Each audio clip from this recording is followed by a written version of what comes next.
శ్రేష్టమైన ప్రభు యేసు క్రీస్తు నామములో కూడి వచ్చిన దేవుని బిడ్డలందరికీ శుభాలు తెలియచేస్తున్నాను. అందరికీ వందన.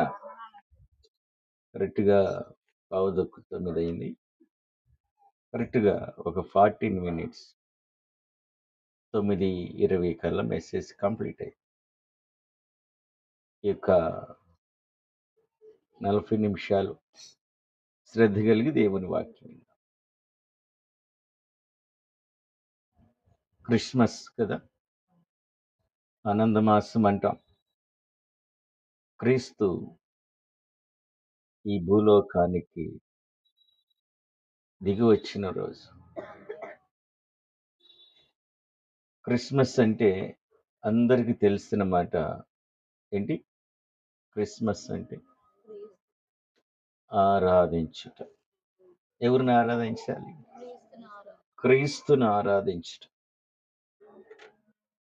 ఆరాధిస్తున్నారా? క్రీస్తుని ఆరాధిస్తున్నారా?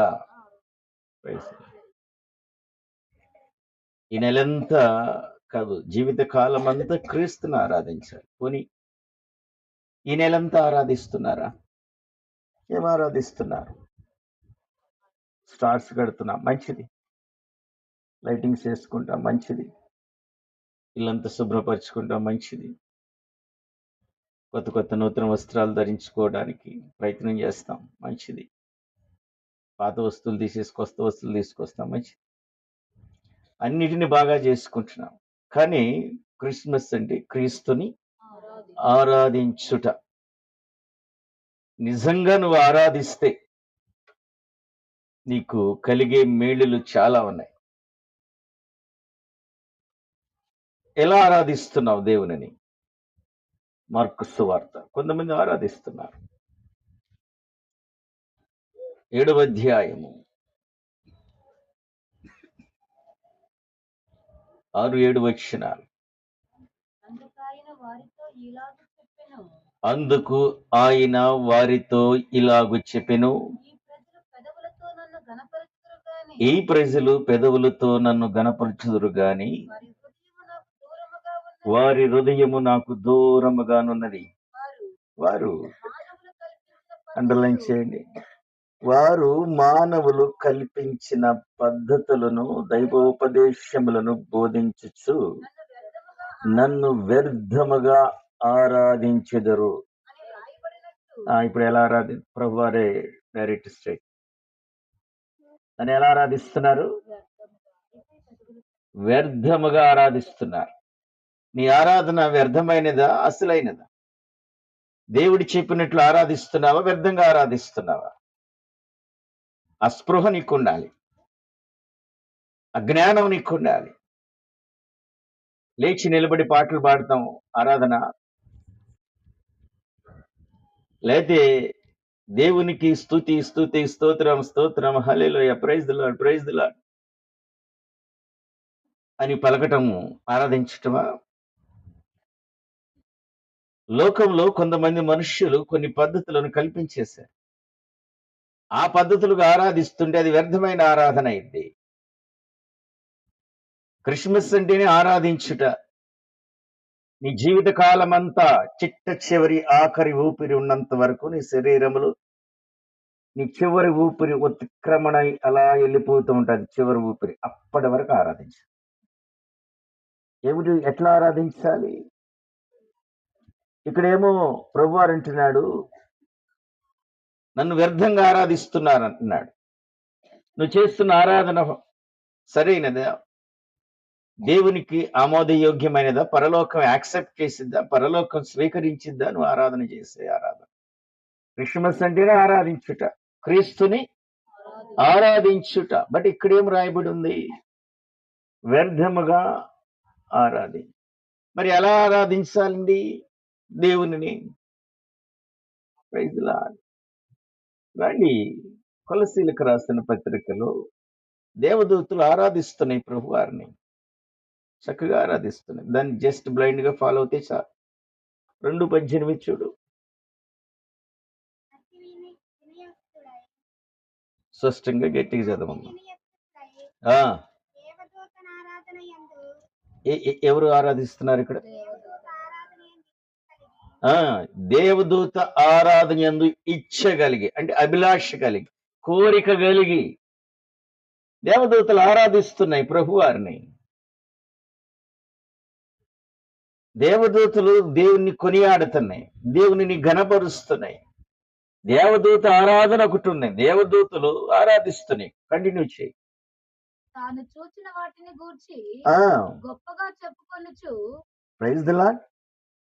తనను తాను చూచిన వాటి గురించి గొప్పగా చెబుచు తన శరీర సంబంధమైన మనసు వలన ఆ ఊరక ఉప్పొంగుచు ఆ శిరస్సును హత్తుకొనని ఉమ్, వాడెవడును ఉమ్. మీ బహుమానమును అపహరింపనీయకుడి. చాలండి.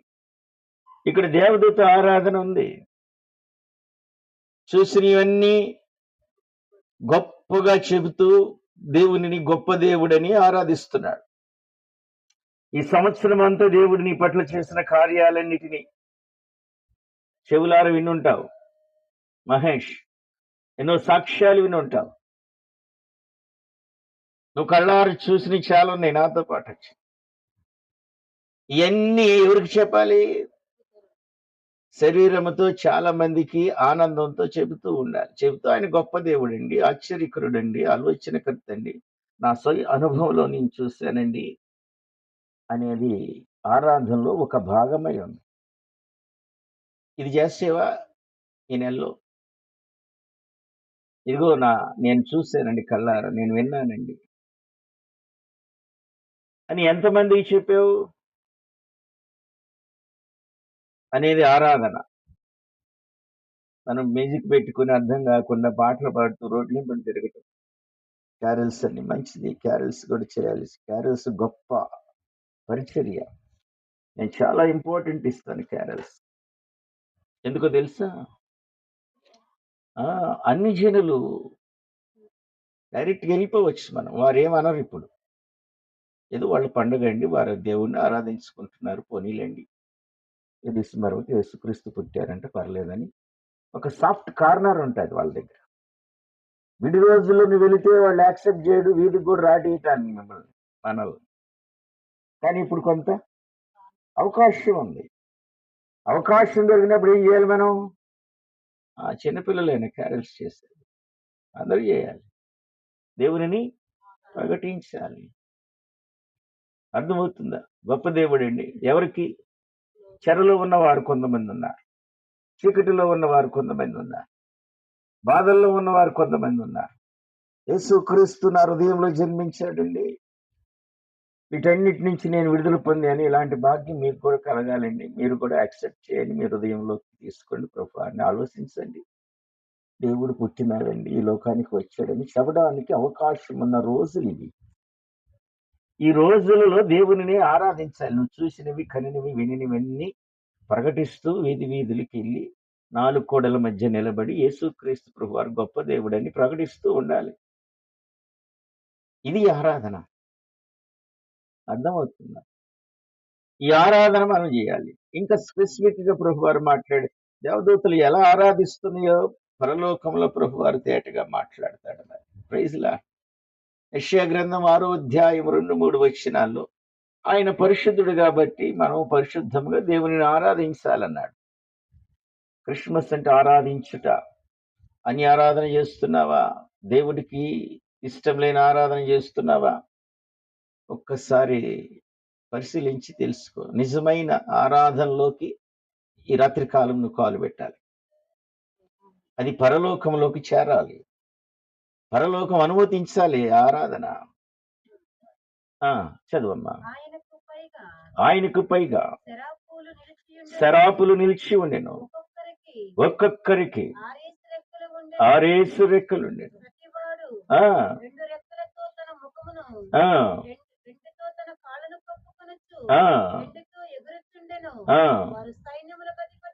యెహోవా పరిశుద్ధుడు, పరిశుద్ధుడు, పరిశుద్ధుడు, సర్వలోకము నిండి ఉన్నదని వారు ఆరాధన చేస్తున్నారు. ఆయన పరిశుద్ధుడు కాబట్టి మనం కూడా పరిశుద్ధముగా ఆరాధించాలి. అర్థమవుతుందన్న మాట. ఆ మాటను గట్టిగా పట్టుకోండి. ఎలా ఆరాధించాలి ప్రభు వారిని? పరిశుద్ధుడు. నీ పరిశుద్ధమైన చేతులతో దేవుణ్ణి ఆరాధించాలి. నీ పరిశుద్ధమైన మనసుతో దేవుణ్ణి ఆరాధించాలి. నిర్మలమైన మనస్సాక్షి కలిగి దేవుణ్ణి ఆరాధించాలి. అది ఆరాధన. చేతులు బాగలేదు, మనస్సు బాగాలేదు, హృదయం బాగాలేదు, కుళ్ళు, కుచింతరం, కోపము, అసూయ ఇవన్నీ హృదయంలో పెట్టుకుని ప్రైజ్లా హ్యాపీ హ్యాపీ క్రిస్మస్ అంటే రాదు. అది ఆరాధన కాదు. ఈ చేతులు ఎలా ఉండాలి? పరిశుద్ధముగా ఉండి ఈ చేతులను దేవునికి ఘనపరుస్తూ చెప్ప. సరే లేకపోతే లేకపోయినాయి, ప్రయత్నం చేయాలిగా. అయ్యా నా చేతులను పరిశుద్ధంగా ఉంచండి, నా హృదయాన్ని పరిశుద్ధంగా ఉంచండి, నా మనస్సాక్షి నా మీద నిందారవుతుంది. ఇవన్నీ పర్ఫెక్ట్గా చేసుకుని అప్పుడు దేవుణ్ణి ఆరాధిస్తే ఇది కరెక్ట్ ఆరాధన. అది జరగనప్పుడు అది వ్యర్థమైన ఆరాధన అయింది. ఇన్ని సంవత్సరాలు నువ్వు చేస్తున్న ఆరాధన అదేంటన్నయ్య, మేము రోజు పాటలు పాడుతున్నాం కదా, ఈ 30 రోజులు తెంపే ఉండదు, ఎన్ని పాటలు పాడుతున్నాము. అర్థమవుతుంది. ఇప్పుడు చేసిన ఆరాధన అంతా ఇవి లేకుండా నువ్వు చేస్తే ఏం జరిగింది? వ్యర్థమైపోయింది. ఈ ఆరాధన ఎలా ఉండాలిరా? నీ చేతులు, నీ మనస్సాక్షి ఒకసారి తెంగి చూడు. నీ మనస్సాక్షి ఎలా ఉందో లోన. నీలో కోపం ఉందా? ఎత్తి చూపిస్తే నువ్వు చిన్నదానికి కోపపడతావు, దేనికి ఓర్చుకోలేవు. నువ్వు పాడితే పరిశుద్ధమైన ఆరాధన ఎలా అయితే దేవుడు ఎలా యాక్సెప్ట్ చేస్తాడు? పరలోకం ఎలా తీసుకుని నీ ఆరాధనని తీసుకునే అది వ్యర్థమైన ఆరాధన అయింది. ప్రభు ఇప్పుడు దాకా వ్యర్థమైన ఆరాధన చేసిన తెలియక ఈ రోజు నుంచి నేను నిజమైన ఆరాధన చేస్తాను ప్రభు, నన్ను శుద్ధీకరించండి, పవిత్రపరచండి, నా మనస్సును, నా శరీరము, శరీర ప్రాణాత్మలను అయ్యా నీ రక్తంతో నన్ను శుద్ధీకరించి ప్రభు, నన్ను క్షేమాన్ని దయచే, నేను ఆరాధిస్తున్నానని ఇప్పుడు మోకరించు. ఇప్పుడు నువ్వు చెబుతున్న ప్రతి మాట పరలోకానికి వెళ్ళింది. చెప్పలు కూడా దేవుడు, ప్రతి మాట, ప్రతి అక్షరం పరలోకానికి వెళ్ళింది. ఇది ఆరాధన. అర్థమవుతుందా? అది కాని పక్షంలో అది ఏమైంది? వ్యర్థమైన ఆరాధన. క్రిస్మస్ అంటే ఆరాధన, దేవునిని అలా ఆరాధించాలి. ఇంకా కొంచెం ముందుకి ఆరాధనలో ఇంకా కొంచెం లోతుకి వెళ్తానన్నయ్య, ఇంకా నాకు అక్కడితో సరిపోలేదు, ఇంకా పరిశుద్ధాత్మ దేవుడు ఇంకేమన్నా మాట్లాడతాడా? రండి, మొదటి దినవృత్తాంతములు 16వ అధ్యాయము 7 నుంచి 9 వరకు చూడండి.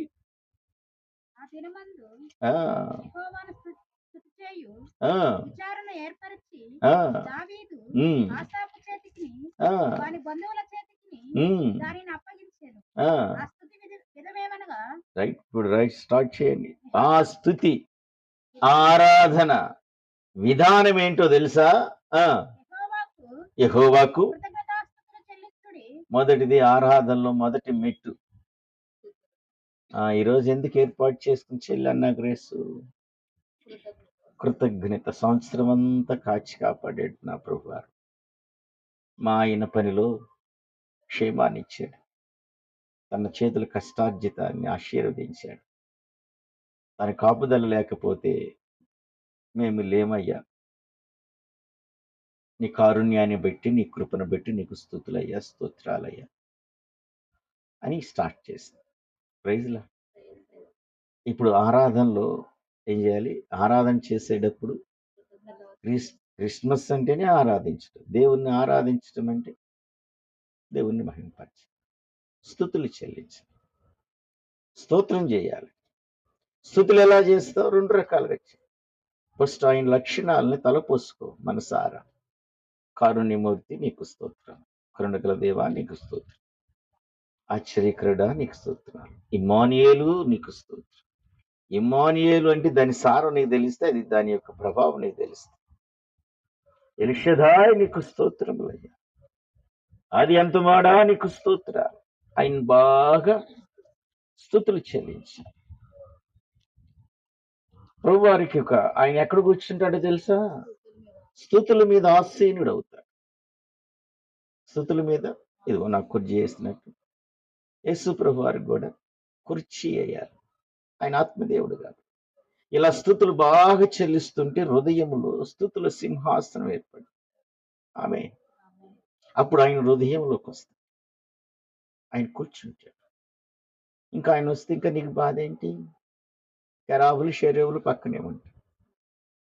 వేల కోట్లాది దూతగణాలు ఆయన దగ్గర ఉంటాయి.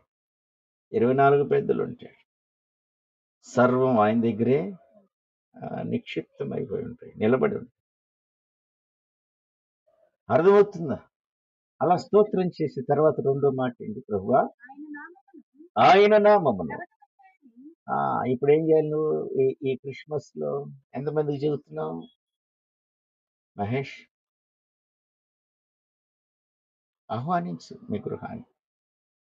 క్రీస్తు తెలియని వాళ్ళు తెచ్చి కావాలి. రేపు 18వ తారీఖున ఏముంది? Semi Christmas. దాని మెయిన్ మోటివ్ ఏంటో తెలుసా? దాని ప్రాముఖ్యత ఏంటో తెలుసా?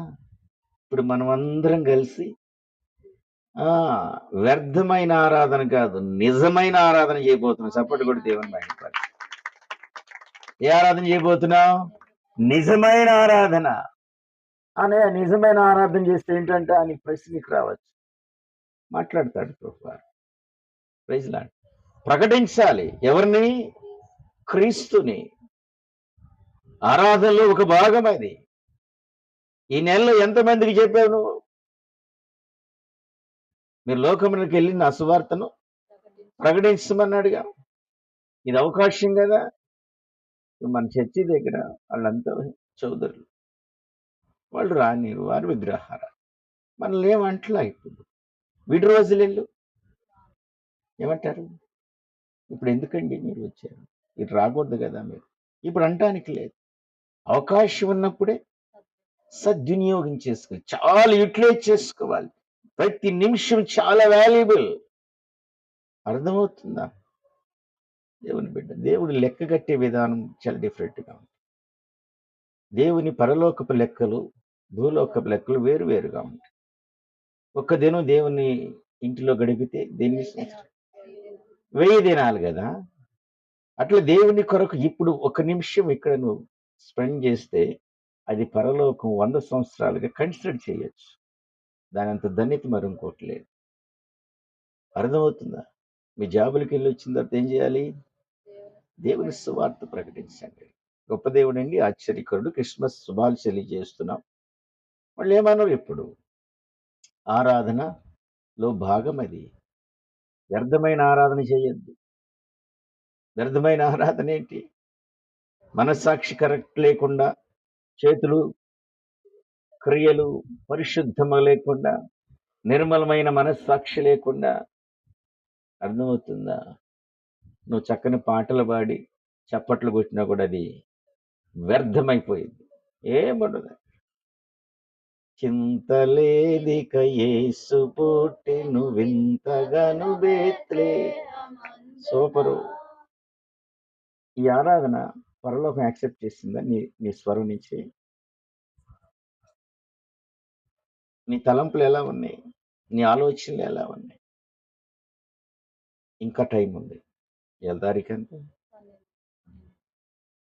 ఇంకా ఎన్ని రోజులు ఉంది? 13 రోజులు. స్టార్ట్ చేయి. 13 మంది కన్నా క్రీస్తు ప్రభు వారి గురించి మాట్లాడు. అది ఆరాధన అయ్యింది. అది దేవుడు యాక్సెప్ట్ చేస్తాడు. రెండో మాట చదువురా. ఆయన కార్యములను జనములలో తెలియజేయుడి. ఆమేన్. ఆగుదాం. ఆరాధన మొత్తం ఇక్కడే అసలు ఎలా చేయాలనే చెప్పేశాడు అక్కడ ఆ వాక్యం.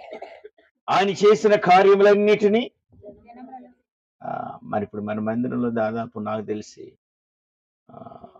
కనీసం ఒక 1000 ఉంటాయి కార్యాలు. ఈ సంవత్సరంలో ఎన్ని కార్యాలు?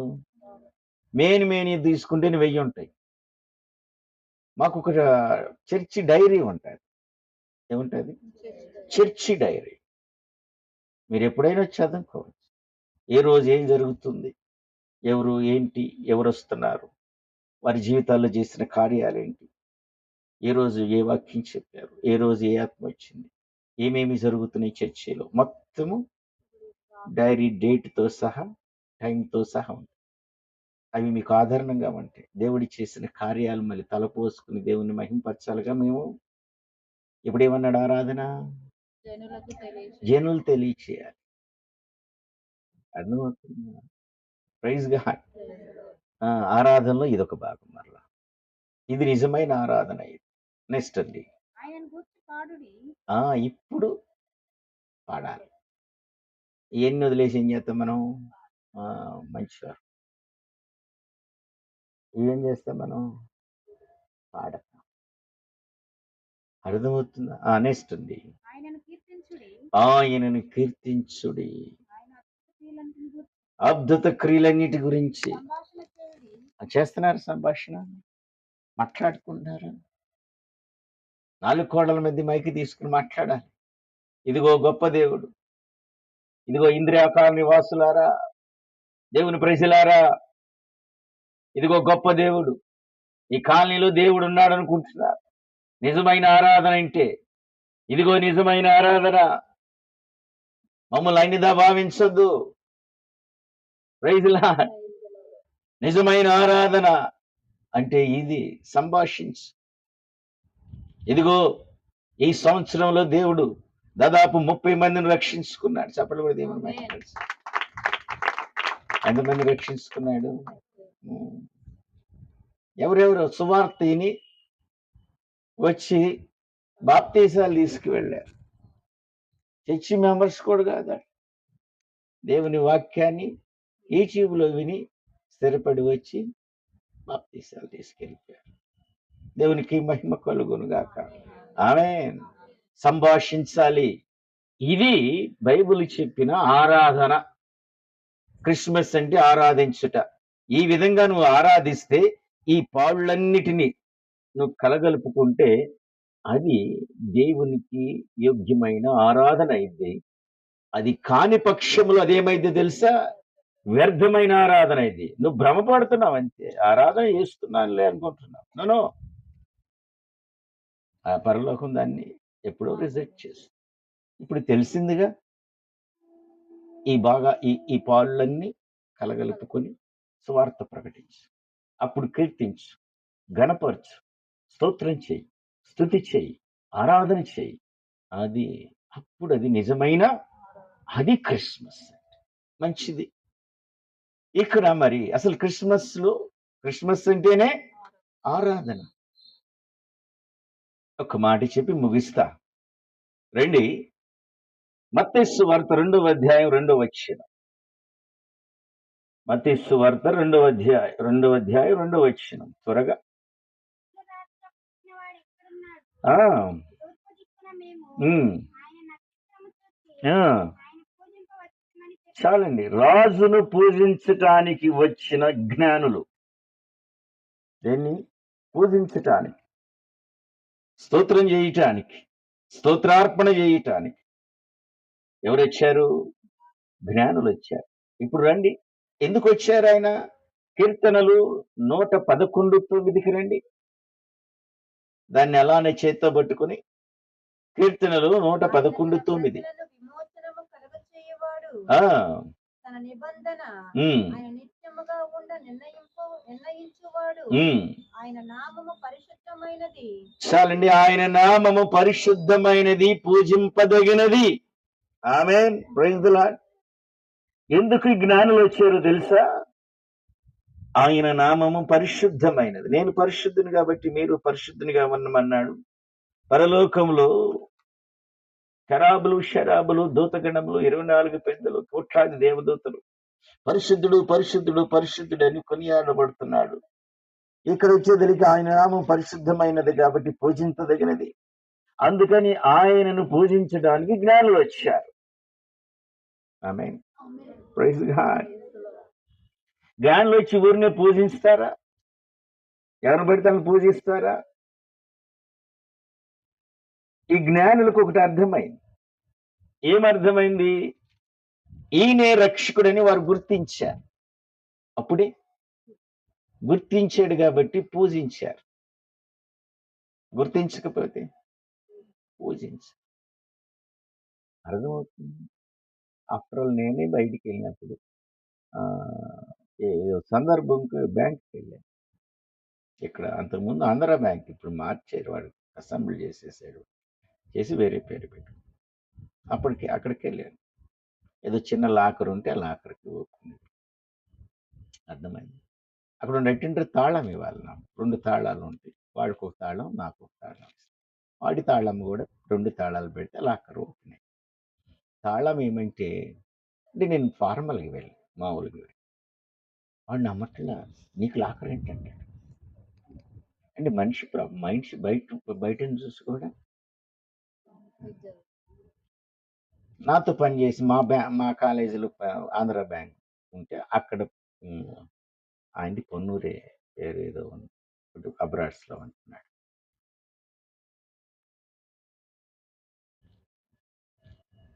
ఏదో మీద వస్తారు. ఆయన క్యాబిన్లో ఉండి మేనేజర్, రే ఆయన ప్రొఫెసర్ రాను. అప్పుడు నమస్కారం అండి అన్నాడు. అంటే ఆ పేరు చెబితేనే గుర్తుపెట్టి హానర్ చేశాడు.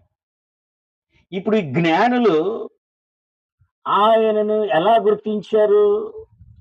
ఆయన లోకరక్షకుడని గుర్తించారు కాబట్టే పూజించారు. Praise lord. ఆయన్ని గణపరిచారు. Praise lord. మత్తయి సువార్త 1:21. ఆమె ఒక కుమారుని కనును, తన ప్రజలను వారి పాపముల నుండి ఆయనే రక్షించును గనుక.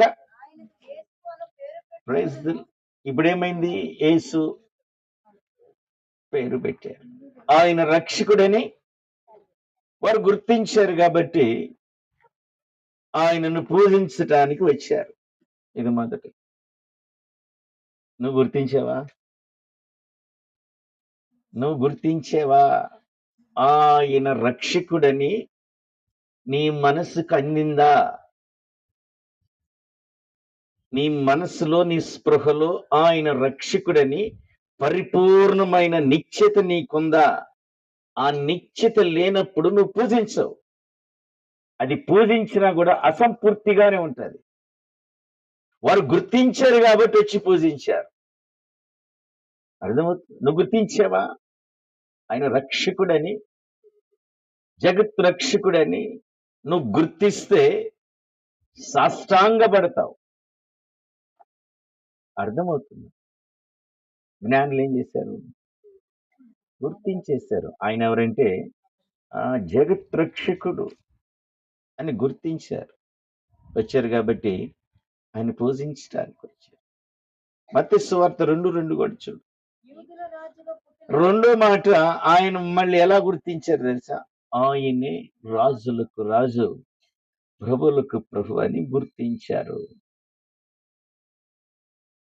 అర్థమైంది? నువ్వు గుర్తించేవా ఆయన రాజులు రాజు అని, ప్రభువులు ప్రభు అని? నోటితో చెప్పటం కాదు, తలకాయ ఊపటం కాదు, స్వయ అనుభవంలో నుంచి రావాలి, బై ఎక్స్పీరియన్స్గా రావాలి. ఇంగ్లీష్లో 2 పదాలు ఉన్నాయి. ఇంగ్లీష్లో 2 మాటలు. ఏ మాటలు అంటే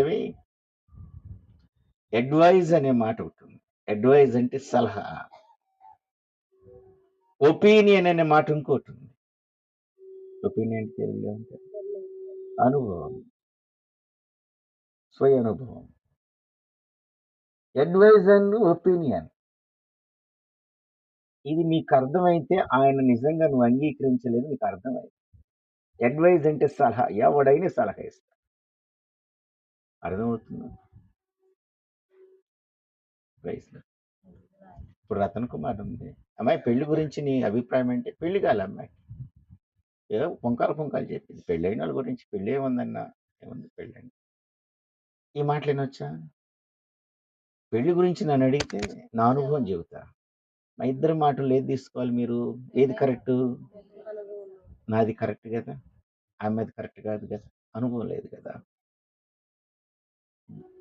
దేవుడే రక్షకుడని నీకు అనుభవం ఉంటేనే అప్పుడు నువ్వు చేసే ఆరాధన పరలోకానికి.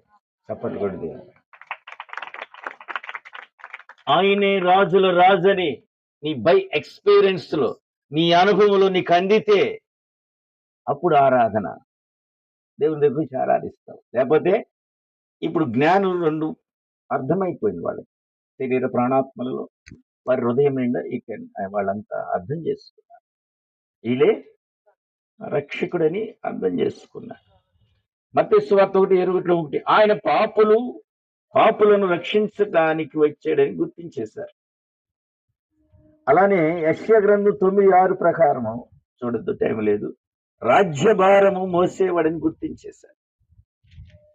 మత్తయి సువార్త 2:11 ప్రకారం పూజార్హుడు, ఆయనే పూజకు యోగ్యుడు అని గుర్తించేశారు.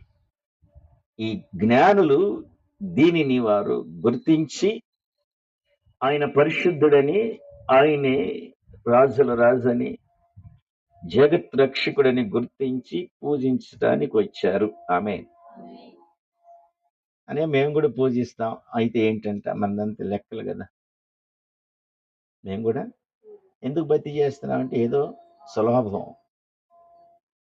ఏదో ఆశించి బయటికి ఎన్ని చెప్పినా కూడా ప్రార్థనకి ఎందుకు వస్తున్నావు సిస్టర్ అంటే అనే ఇది మంచి జరిగింది కదా. అది ఏం జరగటం కాదు, ఏం జరగాలి, నీకు ఆయనతో నేను ఉండాలి అనే నిశ్చయత రావాలి. అప్పుడు నువ్వు చేసే ఆరాధన యోగ్యమైన ఆరాధన. నన్ను అనేది భావించద్దు. ఏదో జ్వరం కోసం చేస్తాడు ఆయన, ఏదో అప్పులు పోవటం కోసం వచ్చి ప్రజల క్యారల్స్ తిరిగినా, పాటలు పాడినా నో, ఏం జరగదు. ఉన్న మాటలు అంతే. పూజిస్తే నువ్వు ఇలా నీకు అద్భుతాలు జరుగుతాయి నీ జీవితంలో. ఆమె ఆయన్ని నిజమైన ఆరాధన నువ్వు చేయగలిగితే ప్రైజులా మొదటి ఆశీర్వాదం ఏంటో తెలుసా? ద్వితీయోపదేశ కాండం 28వ అధ్యాయం 14వ వచనం. Praise God. అన్యుల దేవతలను అనుసరింపకయు వాటిని పూజింపకయు ఉన్న ఎడల నీవు అనుసరించి నడుచుకొనవలెనని ఆ, నేడు నేను నీకు ఆజ్ఞాపించుచున్న ఆ, నీ దేవుడైన యెహోవా ఆజ్ఞలను విని ఆ, వాటిని అనుసరించి గైకొనిన ఎడల ఎడల యెహోవా నిన్ను తలగా అండర్లైన్ చేయండి, ఎర్రసీరాతో అండర్లైన్ చేయండి. తలగా ఉంచేవాడు గాని తోకగా ఉంచేవాడు కానే కాడు. ఆమేన్. నువ్వు నిజమైన ఆరాధన చేస్తే నిన్ను తలగానే ఉంచుతాడు. ఎందుకు ఉండలేదన్నయ్య అంటే వ్యర్థమైన ఆరాధన అయిపోయింది. అది మంచి ఆరాధన అవ్వాలి. అది ఏ ఆరాధన అయిపోయింది? వ్యర్థమైన ఆరాధన. క్రిస్మస్ అంటే ఆరాధించుట. ప్రభువారు అన్నాడు, ఆచారాలను పద్ధతులను పెట్టుకుని మీరు కొన్ని ఆరాధన పద్ధతుల క్రమాలు పెట్టుకున్నారు, అది వ్యర్థమైన ఆరాధన అయ్యిద్ది. నిజమైన ఆరాధన అంటే ఇప్పుడు చెప్పిన 4 పాళ్ళు కలిసి ఉండాలి. ఇది కలిసి నువ్వు చేసే ఆరాధనే నిజమైన ఆరాధన. అర్థమవుతుందా? నువ్వు అలాంటి ఆరాధన చేస్తే నువ్వు తలగానే ఉంటావు. ఇంకా సమయం ఉంది. 2025లో అడుగు పెట్టే లోపల యేసు నామములో తండ్రి నువ్వు తలగా అయిపోవుదుగాక. ఆమేన్, ఆమేన్, ఆమేన్. Praise the lord. స్తోత్రం, స్తోత్రం. రండి, ఇంకేం చేస్తున్నాడు? నువ్వు నిజంగా ఆరాధిస్తే ద్వితీయోపదేశ కాండం 28:14 కూడా చూడమ్మా, అది కంటిన్యూ చేయి. ఆమేన్. రెండోది ఏ మహేష్, నువ్వు ఇక మేస్త్రివే, నువ్వు వర్కర్. Praise the lord.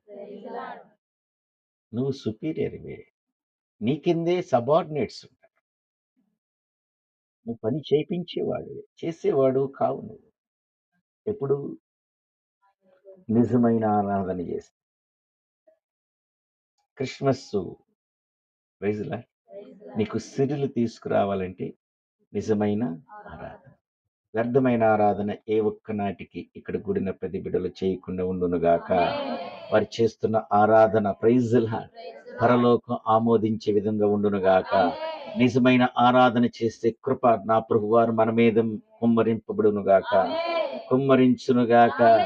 జీవిత కాలం ఎంతయో నిజమైన ఆరాధన మనం అందరం చేయదుగాక. ప్రతిరోజు క్రిస్మస్ ను చేసుకుందుము గాక. నువ్వు పైపాడివే ముందువు గాక, నిన్ను తలగానే ఉంచును గాక. ఆయనే రాజులుగా నువ్వు మనసారా అంగీకరించినందుకు నా ఆమేన్. ప్రభువారు నిన్ను తలగా ఉంచునుగాక. ఆమేన్. ఆమె ఆమె ఇంకేం చేస్తాడు? Praise Lord. ఆరాధన చేస్తే ఇంకేం జరిగిందో తెలుసా? దానియేలు గ్రంథము 3వ అధ్యాయము 14 మరియు 27 వచనాలు రెండు కలిపి అప్పుడు చదువు. నెబుకద్నెజరు వారితో ఎట్లనెను, ఆ, షడ్రకు మెషకు అబేద్నెగో, ఆ, మీరు నా దేవతను పూజించలేదనియు, ఆ, నేను నిలువబెట్టించిన బంగారు ప్రతిమకు నమస్కరించలేదనియు, 27 వచ్చిన చదివేస్తాయి. అధిపతులను ఆ, సేనాధిపతులను ఉమ్, సంస్థానాధిపతులను ఆ, రాజుకు ప్రధాన మంత్రులను ఆ, కూడి వచ్చి ఆ, ఆ మనుషులను పరీక్షించి ఆ, వారి శరీరములకు ఆ, అగ్ని యోహాన్ని చేయకుండుటయు ఆ, వారి తల వెంట్రుకలలో ఉమ్, ఒకటైనను కాలిపోకుండుటయు ఆ, వారి వస్త్రములు చెడిపోకుండుటయు ఆ, అగ్ని వాసన అయినను ఆ. వారి దేహములకు తగలకుండుటయు చూచిరి. చాలండి. ఏ హాని కలగదు. చెప్పలు కూడా దేవుని మాట. నిజమైన ఆరాధన నువ్వు చేస్తే నీకు ఏ హాని రాదు, ఏ ప్రమాదం నిన్ను తాకనే తాకు, ఏ ఉపద్రవం ని తొంగి చూడదు అసలు. నిజమైన ఆరాధన జరిగితే నువ్వు చేస్తే హాని అనే పదము నీ జీవితంలో నుండి అసలు ఉండదు. ఇది ఆరాధన. క్రిస్మస్ అంటే ఆరాధన. ఇది గుర్తించారు జ్ఞానులు, అందుకే పూజించడానికి వచ్చారు. నిజమైన ఆరాధన చేస్తే ఆశీర్వాదం ఎలా ఉంది? తలగా ఉంచుతాడు. Praise Lord. నువ్వు పైవాడిగానే ఉంటావు, క్రిందవాడిగా ఉండవు. నీకు ఏ హాని చేయదు. ఒక్క ఇద్దరు భక్తులను చూద్దాం, ముగించేసుకుందాం. నిజమైన ఆరాధన చేసిన దేవునిని పూజించిన వారు ఉన్నారు. సంఖ్యాకాండం 20వ అధ్యాయం 6వ వచనంలో ఒక ఆయన తన మనసారా ప్రభువారిని పూజించాడు, అప్పుడు స్తోత్రం మోషే చేశాడు. అహరోనులు మోషే అహరోనులు సమాజ వేదిక నుండి ఆ, ప్రత్యక్ష గుడారపు యొక్క ద్వారములోనికి వెళ్ళి వెళ్ళి సాగిలపడగా సభలు కొట్టింది. యెహోవా మహిమ వారికి కనబడెను. ఆమె వీరు నిజమైన ఆరాధన చేశారు కాబట్టి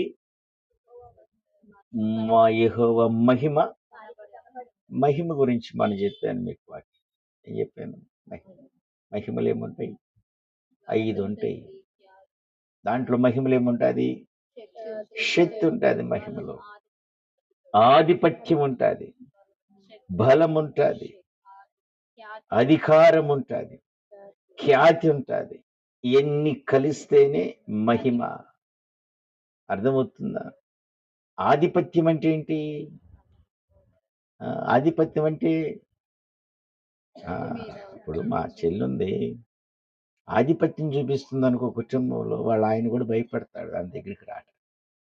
అర్థం అవటానికి చెప్తున్నాను. అట్లానే నీకు ఆధిపత్యం వస్తుంది, యెహోవా మహిమ నివేది. అప్పుడు సాతాను నీ దగ్గరికి రావడానికి గజ గజ వణికింది. నువ్వు దాన్ని కమాండ్ చేస్తావు, శాసిస్తావు, పో అని. అది దేంట్లో ఉంటుంది? మహిమలో ఉంటుంది. ఖ్యాతి, మహిమ.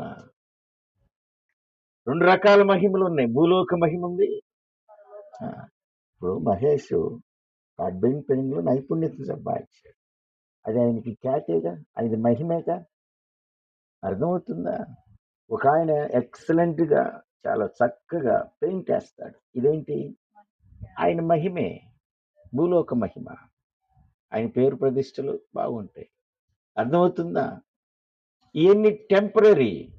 అర్థమవుతుంది. ఒక ఆమె మిస్ వరల్డ్, అలాంటి అమ్మాయి ఇంకా సౌందర్యం కలిగిన ఆవిడ లేరు. ఇది కూడా మహిమే, అంటే ఖ్యాతి పొందింది. ఈ ఎంతవరకు ఉంటే 1 సంవత్సరం ఉంటాయి. అందాల పోటీలో ఉన్నాయి. మిస్ యూనివర్సల్ అంటే ఏంది? ఎన్ని లోకాలు ఉన్నాయో ఆ లోకాలన్నింటిలో వాళ్ళంటే చాలా అందం. ఇదిగో 24 కేజీల 500 గ్రాములు బరువు ఉండాలని చెప్తారు. అవి ఉంటేనే కొన్ని పారామీటర్స్.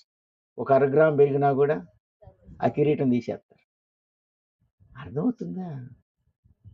ఇవి టెంపరీ మహిమ, కానీ దేవుడిచ్చే మహిమ శాశ్వతమైనది. దాంట్లో నువ్వు పవర్ ఉంటుంది, దాంట్లో శక్తి ఉంటుంది, దాంట్లో ఖ్యాతి ఉంటుంది, దాంట్లో ఆధిపత్యం ఉంటుంది. ఆధిపత్యం అంటే కమాండ్ చేస్తావు, శాసిస్తావు. అర్థమవుతుందా? అయింది దేంట్లో అంటే ఆ, ఎలా వస్తుందంటే నిజమైన ఆరాధన చేస్తే నీ మీదకి వచ్చేస్తా, మోషే మీదకి వచ్చి. Praise Lord. ఇంకో ఆయన చూద్దాం. 2 దినవృత్తాంతాలు 20:18. అప్పుడు యెహోషాపాతు ఆ, సాష్టాంగ నమస్కారం చేసెను. ఉమ్, యూదా వారును ఉమ్, యెరూషలేము కాపురస్తులను ఉమ్. యెహోవా సన్నిధిని సాగిలపడి నమస్కరించి ప్రైజ్ లార్డ్. యెహోవా సన్నిధి సాగిలపడి నమస్కరించి. ఇక్కడ ఒక మాట చెప్తే కంక్లూషన్ కరెక్ట్ గా సాష్టాంగపడి దండాలు పెడతారు మన అన్య బ్రదర్స్. పొరులు దండాలు పెడతారు. ఓవర్లుగా పడిపోయి సాష్టాంగం పడుతున్నారంటే నీ శరీర కార్యాలన్నీ లయమైపోవాలి. నీ అహం ఉండకూడదు, కోపం ఉండకూడదు, గర్వం ఉండకూడదు. నీ ఇన్నర్ సోల్, నీ లోన నువ్వు చూస్తే అన్ని అవ్వాలి, ఏమి ఉండకూడదు. అది సాష్టాంగం. ఆత్మ సంబంధమైన సాష్టాంగం ప్రభువారకూడదు. మనం ఏం చేస్తాము? శరీర సాష్టాంగం చేస్తాం. కొంచెం బాడీ రిలాక్స్ అయ్యి కొంచెం పెయిన్ ఉన్నప్పుడు దీనివల్ల ఏమీ ఉపయోగం లేదు. నిజమైన ఇప్పుడు వీళ్ళు ఏం చేశారు? జ్ఞానులు ఏం చేశారు? ఆయనకి పూజింపదగటానికి వచ్చి సాష్టాంగ పడ్డారు, నమస్కారం చేశారు. కాబట్టి దేవుని బిడ్డలారా, క్రిస్మస్ అంటే ఆరాధన. 2 రకాల ఆరాధనలు ప్రభువారు కోట్ చేశాడు. వ్యర్థమైన ఆరాధన ఒకటి ఉంది, దానివల్ల ప్రయోజనం లేదు. నిజమైన ఆరాధన చేస్తేనే అది పరలోకం అంగీకరిస్తుంది. ఇప్పుడు వరకు మీరు ఏ ఆరాధన చేశారో ఒకసారి ఆత్మ పరిశీలన చేయండి. నిజమైన ఆరాధనలో ఈ 4-5 పాళ్ళు కలిసి ఉంటాయి. ఏం చేయాలి? సంభాషించాలి, ఘనకార్యాలను తలపోసుకోవాలి, నీ పరిశుద్ధమైన నీ వాక్కుని పరిశుద్ధంగా ఉంచుకోవాలి, నీ చేతులు పరిశుద్ధంగా ఉంచుకోవాలి, నీ నేత్రాలు పరిశుద్ధంగా ఉంచుకోవాలి. ఎన్ని పరిశుద్ధంగా ఉంచుకుని ఇప్పుడు చెప్పిన కార్యములన్నిటినీ తలబోసుకుంటూ దేవునికి స్తుతి, కీర్తి పూజిస్తే అది నిజమైన ఆరాధన. ఇది ఈ నిజమైన ఆరాధన చేస్తే నువ్వు తలగా ఉంచుతావు, ఉండబడతావు, తోకగా ఉండవు. నువ్వు పైవాడిగానే ఉంటావు కానీ కిందవాడిగా నువ్వు ఉండవు. నీకు ఏ హాని రాదు. ఈ ఆరాధన, ఇలాంటి ఆరాధన మనమందరం చేయుదుముగాక. దేవుడి వాక్యాన్ని దీవించి ఆశీర్వదించునుగాక. మోకరిద్దాం, ప్రార్థన చేసుకుందాం. ఒక్క నిమిషం టైం. ప్రభువా, ఇప్పుడు దాకా తెలుసో తెలియకో నేను చేసిన ఆరాధన అంతా వ్యర్థమైద్యేమో ప్రభువా, నాకు